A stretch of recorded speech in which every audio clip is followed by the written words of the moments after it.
ಅದರಿಂದ ಶುರುವಾಯಿತು ಎಲ್ಲ. ಸೊ ಪುಟ್ ಆನ್ ವೆಯ್ಟ್ ಜಾಸ್ತಿ ಆಯಿತು. ಆಮೇಲೆ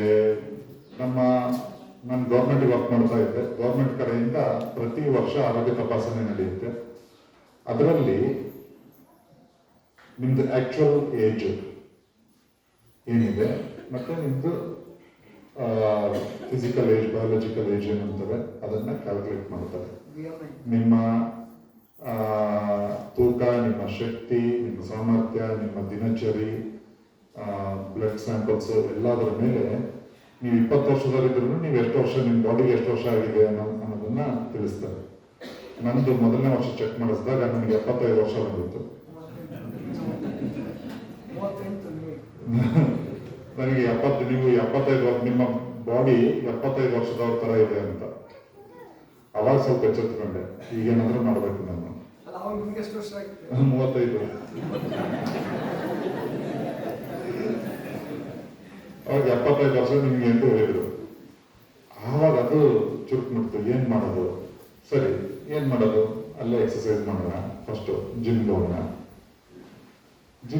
ಅಂತೇಳಿ. ಸರಿ, ಇದೆಲ್ಲ ಬಂತು, ರಿಪೋರ್ಟ್ ಬಂತು. 1 ತಿಂಗಳಾಯಿತು, ನನಗೆ ಜಿಮ್ಗೆ ಹೋಗೋ ಟೈಮ್ ಸಿಗಲಿಲ್ಲ. ನಾನು ಹೆಂಡತಿ ಕೇಳೋದು, 1 ಅವರ್ ಜಿಮ್ಮು, 1 ಅವರ್ ಸಿಗ್ತಲ್ಲ ನನಗೆ? ಇಲ್ಲ, ಸಿಗ್ತದೆ. ಕೆಲಸ ಮುಗಿಸಿ ಆದ್ಮೇಲೆ ಇನ್ನೂ ಒಂದು ಸ್ವಲ್ಪ TV ನೋಡೋದು, ಪುಸ್ತಕ ಓದೋದು, ನಿದ್ದೆ ಮಾಡೋದು, ಇದೇ ಕೆಲಸ. ಟೈಮ್ ಇಲ್ಲ, ಯಾವುದಕ್ಕೂ ಟೈಮ್ ಇಲ್ಲ. ಅದೊಂದು ರೀಸನ್ ನಾನು ಕೊಡ್ತಾ ಇದ್ದದ್ದು. ನಂತರ ನಮ್ಮ ಅತ್ತೆಯವ್ರಲ್ಲಿ ಬಂದಿದ್ರು. ಅವ್ರಿಗೆ ನ್ಯೂರಾಲಜಿಕಲ್ ಡಿಸಾರ್ಡರು ನಿಮ್ಯಾನ್ಸ್ ಇಂದ ಹಿಡಿದು ಬಾಂಬೆವರೆಗೂ ಸುಮಾರು 10 ರಿಂದ 15 ಎಕ್ಸ್ಪರ್ಟ್ ಡಾಕ್ಟರ್ಸ್ ಹತ್ರ ಲಕ್ಷಾಂತರ ರೂಪಾಯಿ ಖರ್ಚು ಮಾಡಿದ್ವಿ. ಅವ್ರದ್ದು ಸ್ಕ್ಯಾನಿಂಗ್ ಅದು ಇದು, ಎಲ್ಲೂ ಸೊಲ್ಯೂಷನ್ ಸಿಗಲಿಲ್ಲ. ಎಲ್ಲೂ ಅವ್ರಿಗೆ ಏನಾಗಿದೆ ಅಂತ ಫಸ್ಟ್ ಕಂಡುಹಿಡಿಯಲಿಲ್ಲ. ಅವ್ರು ಇಲ್ಲಿಗೆ ಬಂದರು. ಇಲ್ಲಿಗೆ ಬಂದು ನಾನು ಉಪವಾಸ ಮಾಡ್ತೀನಿ ಅಂತ ನಾನು ಅವ್ರಿಗೆ ಬೈದೆ. ಇಷ್ಟೆಲ್ಲ ಮೆಡಿಸಿನ್ ತಗೋತೀರಾ, ಇಷ್ಟೆಲ್ಲ ಇದು ಮಾಡ್ತಾ ಇದ್ದೀರಾ, ಅಲ್ಲ ಉಪವಾಸ ಮಾಡಿದ್ರೆ ಏನಾಗುತ್ತೆ ಅಂತ. ಇಲ್ಲ, ಅಂತೀನಿ, ನಾನು ಮಾಡ್ತೀನಿ. ಸರಿ ಮಾಡಿ, ಅವ್ರ ಖುಷಿ, ಸ್ವಲ್ಪ ದಿನ ಇರಲಿ ಅಂತೇಳಿ. ಇಲ್ಲಿಂದ ವಾಪಸ್ ಬಂದರು, ಫುಲ್ ಓಡಾಡಕ್ಕೆ ಸ್ಟಾರ್ಟ್ ಮಾಡಿದ್ರು. ಅರ್ಧ ಅವರು ಒಂದು 21-22 ಟ್ಯಾಬ್ಲೆಟ್ಸ್ ತಗೋತಾ ಇದ್ರು ಒಂದು ದಿನಕ್ಕೆ. ಎಲ್ಲವನ್ನೂ ನಿಲ್ಲಿಸ್ಬಿಟ್ರು. 1 ತಿಂಗಳಿದ್ರು ಇಲ್ಲಿ. ನಾನು ಅದೇಂತ ಆಗಕ್ಕೆ ಸಾಧ್ಯ? ಸರಿ, ನಾನು ಒಂದ್ಸತಿ ಮಾತಾಡ್ತೀನಿ, ನನ್ನ ನಂಬರ್ ಕೊಡಿ. ಸರಿ, ನಾನು ಫೋನ್ ಮಾಡಿ ಹೇಳಿದೆ. ಇವ್ರು ಹೇಳಿದ್ರು, ಏನಿಲ್ಲ, ನಿಮ್ದು ಏನು ಸಮಸ್ಯೆ ಇಲ್ಲ, ನೀವು ಉಪವಾಸ ಮಾಡಿ ಸರಿ ಹೋಗುತ್ತೆ. ಇಲ್ಲ, ನಾನು ಯಾವತ್ತೂ ಉಪವಾಸ ಮಾಡಿಲ್ಲ, ನನ್ನ ಕೈಲಿ ಆಗಲ್ಲ ಮಾಡೋಕ್ಕೆ.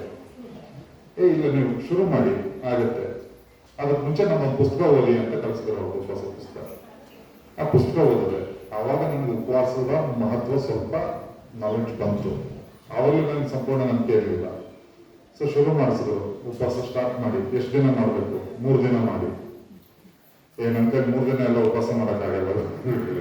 ನೀವು ಶುರು ಮಾಡಿ ಆಮೇಲೆ ನೋಡೋಣ 3 ದಿನ ಆದ್ಮೇಲೆ ಏನು ಅಂತ. ನಿಮ್ಗೆ ಆಗ್ಲಿಲ್ಲ ಅಂತಂದ್ರೆ ನಾನು ಚೇಂಜ್ ಮಾಡ್ತೀನಿ ಆಹಾರ ಪದ್ಧತಿ. ನೀವು ಶುರು ಮಾಡಿ.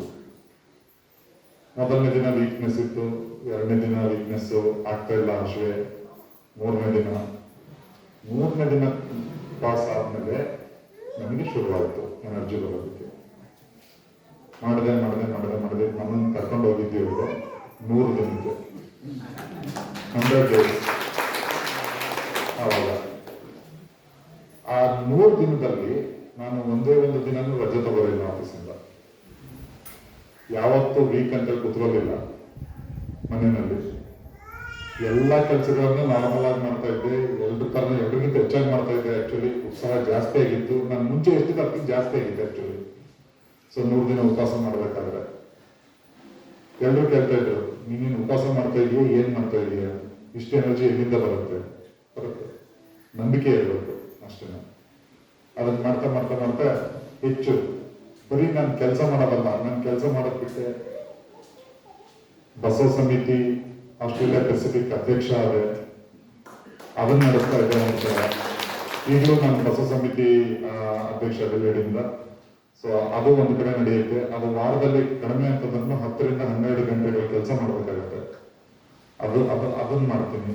ಅದಲ್ಲದೆ 3 ಚಾರಿಟಿ ಆರ್ಗನೈಸೇಷನ್ಸ್ಗೆ ವಾಲಂಟಿಯರ್ ಆಗಿ ವರ್ಕ್ ಮಾಡ್ತೀನಿ. ಆಮೇಲೆ ಪ್ರತಿ ಸಂಡೆ ಬೆಳಿಗ್ಗೆ ನಮ್ದು ಇಂಡಿಯನ್ ಕಮ್ಯುನಿಟಿ ಒಂದಿದೆ.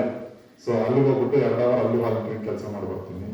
ಆ 1 ಅವರ್ ಜಿಮ್ಗೆ ಹೋಗೋ ಕೆಲಸ ಇರಲಿಲ್ಲ, ಟೈಮ್ ಇರಲಿಲ್ಲ. ಇಷ್ಟೆಲ್ಲ ಶುರುವಾಯಿತು. ಆಮೇಲೆ ಎಲ್ಲರಿಗೂ ಟೈಮ್ ಸಿಗುತ್ತೆ. ಎಲ್ಲದಕ್ಕೂ ಸಮಯ ಕೊಡೋದನ್ನು ನಾವು ಕಲಿಬೇಕು, ಛಲ ಇರಬೇಕು ಅಷ್ಟೇ.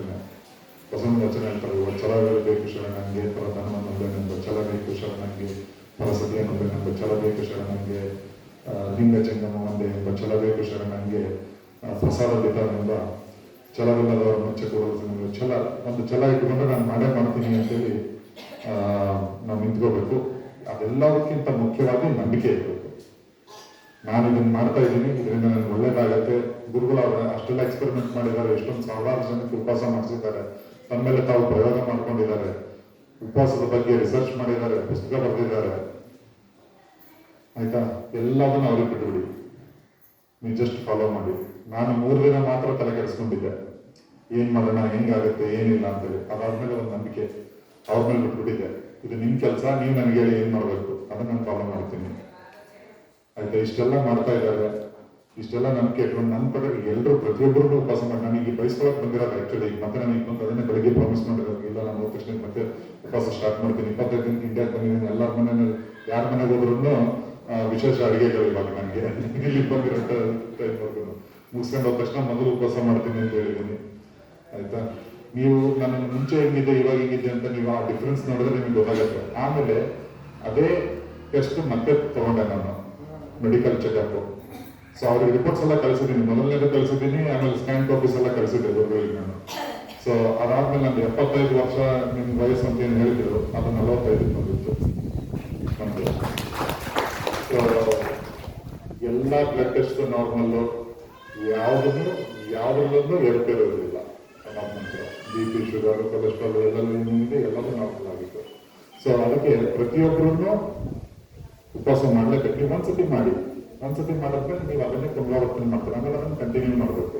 ಸೊ ಅದನ್ನು ನಾವು ಮಾಡ್ತಾ ಇಲ್ಲ. ಅಲ್ಲಿ ಆಹಾರ ಪದ್ಧತಿನೂ ಬೇರೆ, ಆಸ್ಟ್ರೇಲಿಯಾದಲ್ಲಿ ಅಲ್ಲಿ ಬದುಕು ಬೇರೆ, ನಮಗೆ ಸಿಗ್ತಕ್ಕಂಥ ಆಹಾರಗಳು ಬೇರೆ ಬೇರೆ. ಸ್ವಲ್ಪ ಕಷ್ಟ ಆಗುತ್ತೆ, ಬಟ್ ಯಾವುದು ಅಸಾಧ್ಯ ಅಲ್ಲ, ಎಲ್ಲವನ್ನೂ ಖಂಡಿತವಾಗಿ ಮಾಡ್ಬೋದು. ಅವ್ರ ಮೇಲೆ ನಂಬಿಕೆ ಇಡಿ, ಉಪವಾಸ ಮಾಡಿ, ಅವ್ರು ಏನು ಹೇಳ್ತಾರೆ ಅದನ್ನು ಕೇಳಿ. ಆಯ್ತಾ, ಸೊ ಎಲ್ರಿಗೂ ಒಳ್ಳೇದಾಗುತ್ತೆ. ಎಲ್ಲರೂ ಪ್ರತಿಯೊಬ್ಬರಿಗೂ ಮಾಡಲೇಬೇಕು ಅಂತ ಕೇಳ್ಕೊತೀನಿ. ನನಗೆ ಜಾಸ್ತಿ ಸಮಯ ವ್ಯರ್ಥ ಮಾಡಿದ್ರೆ, ಸೊ ಅವ್ರು ನನಗೆ ಸನ್ಮಾನ ಅಂತ ಹೇಳಿದ್ರು. ನನಗೆ ಸನ್ಮಾನ ಅಲ್ಲ, ಅವ್ರಿಗೆ ಸನ್ಮಾನ ಮಾಡ್ಬೇಕು ನಾವು. ಯಾಕಂದ್ರೆ ಅವ್ರು ನಮಗೆ ಹೆಲ್ಪ್ ಮಾಡ್ತಾರೆ, ನಾವು ಅವರಿಂದ ಉಪಯೋಗ ಪಡ್ಕೊತಾ ಇರೋದು. ನಾವು ಸನ್ಮಾನಕ್ಕೆ ಅರ್ಹರಲ್ಲ ನಾವು. ಆಯ್ತಾ, ನಾವು ಅವರಿಗೆ ಸನ್ಮಾನ ಮಾಡಬೇಕು, ಅವರಿಗೆ ಚಿರಋಣಿಯಾಗಿರ್ಬೇಕು. ನಾನು ನನ್ನ ಕೊನೆವರೆಗೂ ಅವ್ರಿಗೆ ಚಿರಋಣಿಯಾಗಿರ್ತೀನಿ. ಇದನ್ನು ಹೇಳ್ಕೊಟ್ಟಿದ್ದಾರೆ ಯಾವ ಥರ ಮಾಡೋದು ಅಂತೇಳಿ. ನನ್ನ ಆರೋಗ್ಯ ಸುಧಾರಣೆ ಮಾಡ್ಕೊಳ್ಳೋದಕ್ಕೆ ಅವಕಾಶ ಕೊಟ್ಟಿದ್ದಾರೆ. ನಾನು ಒಂದೇ ಅಲ್ಲದೆ ನನ್ನ ಇಡೀ ಫ್ಯಾಮಿಲಿಗೆ ನಾನು ಇದನ್ನು ಹೇಳ್ಬೋದು. ಸೊ ಒಬ್ಬರಿಂದ ಒಬ್ಬರಿಗೆ ಇದು ಸ್ಪ್ರೆಡ್ ಆಗಬೇಕು. ನೀವು ಮೊದಲು ಫಸ್ಟ್ ನಿಮ್ಮಿಂದ ಶುರು ಆಗಬೇಕು. ನೀವು ಸ್ಟಾರ್ಟ್ ಮಾಡಿ, ಅದಾದ್ಮೇಲೆ ನೀವೇ ಬೇರೆಯವ್ರನ್ನ ಕರ್ಕೊಂಡು ಬರ್ತೀರಾ. ಇದರಿಂದ ಎಲ್ರಿಗೂ ಒಳ್ಳೆಯದಾಗಲಿ. ಶರಣಾರ್ಥಿ.